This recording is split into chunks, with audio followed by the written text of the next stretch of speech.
Hello, my name is Cynthia Owens, and one of the questions that we have to answer is why nursing? So oftentimes I tell people I feel like nursing picked me. For example, my mother has multiple sclerosis and it's in remission now, thankfully. My grandmother, she has dementia, and we had to place her in a memory care facility just because we did all that we could, and the kind of care that she progressed to, we weren't able to um, healthfully maintain that for her. So we did put her in a memory care facility. She has since passed away. This is like maybe even 15 years ago. So, like I said, and then the other thing is that I did IT for HCA, which is the Hospital Corporation of America, for about 10 years. So I've always been around healthcare. Um, and even in that, I've had a lot of positive experiences. And I've seen great nurses. And I always have said to myself, when I become a nurse, those are the type of nurses that I want to be. And I've always strived to do that. And another interesting thing about me is that I worked for AmeriCorps, which is the Domestic Peace Corps, and I loved it, loved it, loved it. And I would probably still continue to do that today, except for, even though it's the best job in the world, at this point, it's not enough for me to help sustain my family. I'm married and I have two sons that are 7 and 10. And I am struggling this summer to try to figure out what in the world we're going to do, for them. A lot of things that they were involved in. My older son, he played baseball and got Rookie of the Year. Yes. So, and my other son, he's into soccer and gymnastics and stuff like that. So, and they're both into science. So I try to do things that will feed, their passion, and also, things that they can do to help develop who they are and who they become.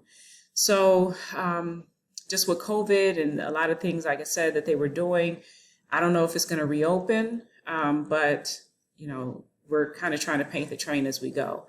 The other thing also, too, is that when I was doing AmeriCorps, I was actually an English as a second language tutor. So a lot of the workers, they would come up as migrant workers, like for specific seasons, like it would be apple season or corn or strawberries or, something like that. So, I would, they were Spanish speaking, I would teach them English, and and they took care of like a lot of the golf course communities, in Michigan where I lived at the time.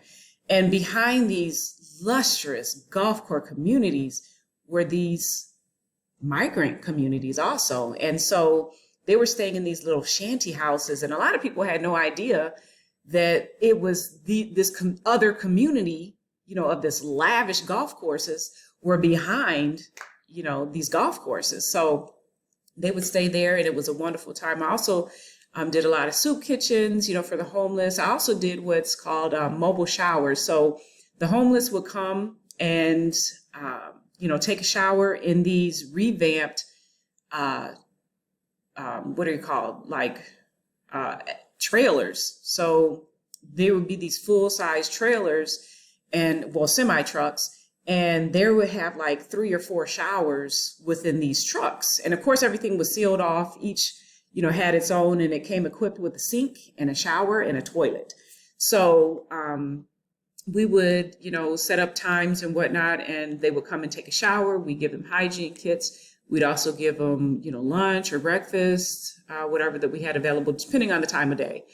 And so I did that. So that's part of my emphasis once I do become nurse is community health and really knocking down those stigmas of mental illness and behavioral health issues. And especially within the minority and the church community, I found that, there's a stigma for mental health and behavioral health altogether. But within the demographic of minorities and churches, I found that it's even more profound. So I really want to break down those barriers, educate people on, mental health issues, because I don't necessarily believe that medicine should just be thrown at people. I know that is a solution, yes, and it is needed, absolutely. but that shouldn't be the beginning and end all for everything.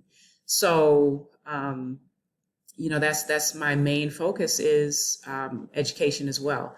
So that's just a little bit about me, and I wish everyone good luck for this semester. All right, so you guys have a good one.